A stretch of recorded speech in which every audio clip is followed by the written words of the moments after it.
Jet planes in the night sky with you. Hai creative people, balik lagi nih di sini dengan kita Creative with ANM. Di sini kita akan menceritakan perjalanan saya pada waktu itu di Paris bersama CGR. CGR ini Cowboy Junior ya. Pada waktu itu mereka masih pada kecil-kecil nih guys. Ada Iqbal, Aldi, juga ada Kiki. Nah, kita sempat berjalan-jalan di Paris. Paris adalah kota tujuan turis paling populer di dunia dengan 30 juta pengunjung asing per tahun. Bahkan terdapat sejumlah marka tanah yang terkenal di antara berbagai atraksinya dengan institusi terkenal dan taman terpopuler di dunia. Paris modern adalah hasil dari perancangan ulang urban abad ke-19. Berabad-abad, kota ini telah menjadi labirin bagi jalan sempit dan rumah setengah kayu. Tetapi berawal pada tahun 1852, urbanisasi luas Baron Haussmann meratakan seluruh distrik untuk membuat jalan lebar yang dilengkapi dengan bangunan bata neoklasik bergosme. Kebanyakan Paris baru ini adalah Paris yang kita lihat hari ini. 3 dari banyak marka tanah Paris yang terkenal adalah Katedral abad ke-20, Notre Dame. Juga ada Menara Eiffel di abad ke-19 dan Arc de Triomphe era Napoleon. Menara Eiffel adalah bangunan sementara rancangan Gustave Eiffel untuk pameran Universal tahun 1889. Tetapi menara ini tidak pernah dibongkar dan sekarang menjadi simbol keindahan Paris. Menara Eiffel juga merupakan sebuah menara besi yang dibangun di Champ de Mars di tepi sungai Seine, Paris. Menara ini telah menjadi ikon global Prancis dan salah satu struktur terkenal di dunia. Nah, di sini juga banyak tempat terkenal ya di Paris. Biasanya kita banyak mengunjungi beberapa marka-marka jalan atau beberapa tempat-tempat yang terkenal. Nah, ini ada struktur besi Menara Eiffel berbobot itu hampir 7.300 ton. Sementara keseluruhan struktur termasuk komponen non besi berbobot 10.000 ton. Jadi, tingkat pertama dan kedua dapat diakses dengan tangga dan lift. Sebuah loket tiket di Menara Selatan menjual tiket ke orang-orang yang ingin mau menaiki menara ini. Nah, tuh. Nah, ini juga ada berbagai pemandangan kota di Paris ya, guys. Nah, ini adalah jalan-jalan dan gedung-gedung yang ada di sana. Nah, ini Menara Paris nih. Nah, jika waktu itu nih kita bersama CGR nih, ada Aldi, ada Iqbal, juga ada Kiki. Nah, ini saat kita waktu itu bersama-sama berjalan-jalan. Dan ini ada ibunya Iqbal nih. Kita juga mengunjungi Notre Dame di kala malam nih guys. Juga waktu itu ke Disneyland Paris bersama Iqbal. Nah, ini waktu itu adalah tim yang pada waktu itu berangkat ya. Kita rame-rame waktu itu berangkat ke Paris. Nah, masih banyak lagi nih cerita-cerita Paris yang menarik. Terus ikutin ya.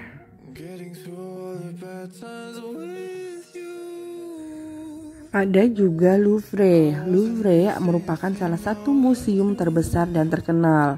Memiliki berbagai karya seni termasuk Mona Lisa dan patung Venus de Milo.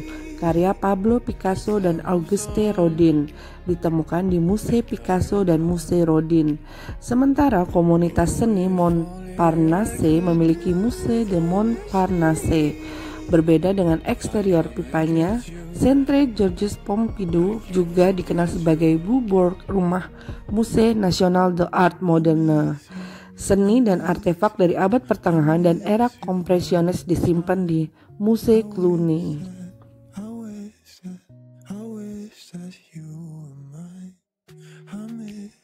Di Paris juga banyak tempat-tempat yang cantik nih, seperti restoran In Quartier Saint-Michel ini.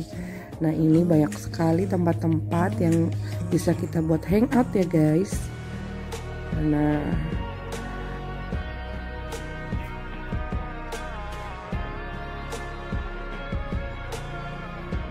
lanjut nih.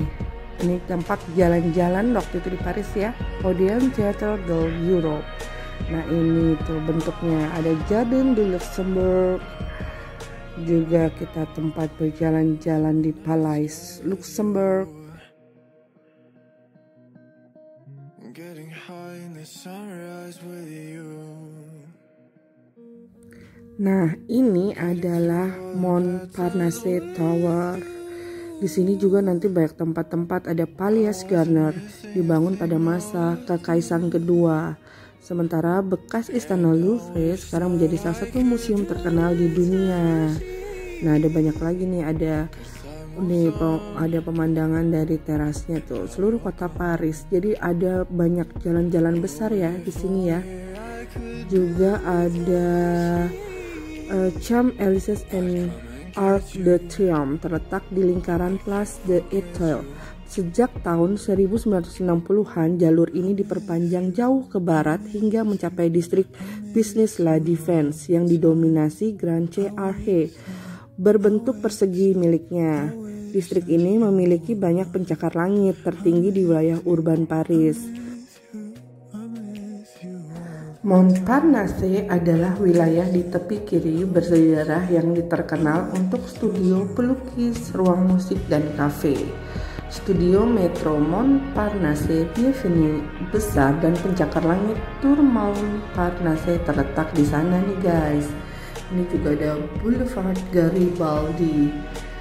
Nah, ini adalah jalan-jalan yang ada di sana pada waktu itu ya.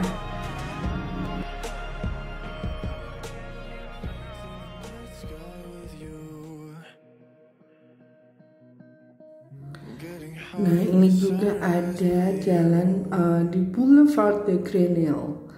Nah, ini kita bisa menyusuri kota Paris. Dan sini kita bisa sambil melihat Menara Eiffel. Tuh. Ini juga Pont de Bar-Hakim. Juga kita waktu itu ada patung Liberty yang terletak di Ile de Science di Sienne dan di kebun Luxembourg.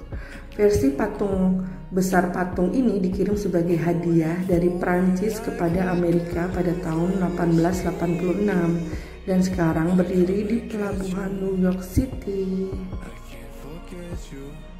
Nah, kita balik nih ke Menara Eiffel di Paris ya. Nah, menara ini tuh menjadi ikon terkenal di dunia untuk negara Prancis.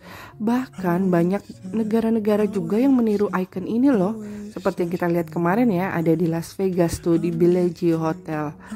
Juga masih banyak di tempat-tempat lain nih yang meniru Menara Eiffel ini. Keren ya.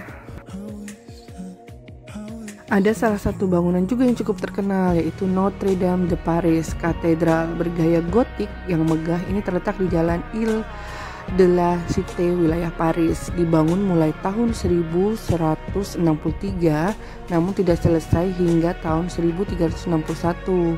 Kemudian hancur setelah revolusi. Bangunan ini telah menjadi subjek dari berbagai banyak perubahan dan perbaikan selama bertahun-tahun, termasuk penambahan yang gargoyles, pilin diri, dan patung oleh arsitek Eugène Viollet-le-Duc, terkenal dengan novel Victor Hugo yang diterbitkan pada tahun 1831 berjudul Notre Dame de Paris atau dikenal dengan The Hunchback of Notre Dame.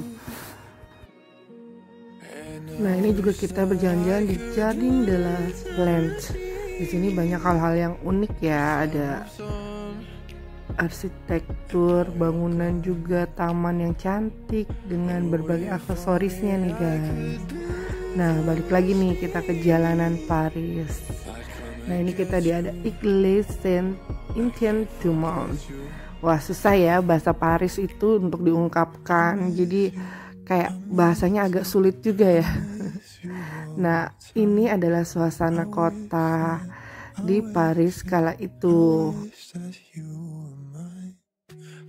Kota Paris juga masih memberlakukan hukum pelurusan yang telah diubah, yaitu fasad bangunan diganti menurut lebar jalan. Pada beberapa pembangunan baru, tinggi bangunan juga ditetapkan menurut lebar jalan yang akan dilalui. Dan kode bangunan Paris telah mengalami berbagai perubahan sejak pertengahan abad ke-19 untuk konstruksi tinggi. Ini menjadi alasan bahwa Paris adalah kota yang datar. Jadi perbatasan Paris yang tidak berubah, kode bangunan yang dibatasi, dan jarangnya tanah kosong telah membantu membuat fenomena yang disebut museumifikasi, atau pada waktu yang sama mereka melestarikan masa lalu bersejarah di Paris. Hukum yang telah ditetapkan menjadikannya sulit membangun di dalam batas kota. Bangunan tinggi dan kebutuhan yang dibutuhkan untuk penduduk terus meningkat.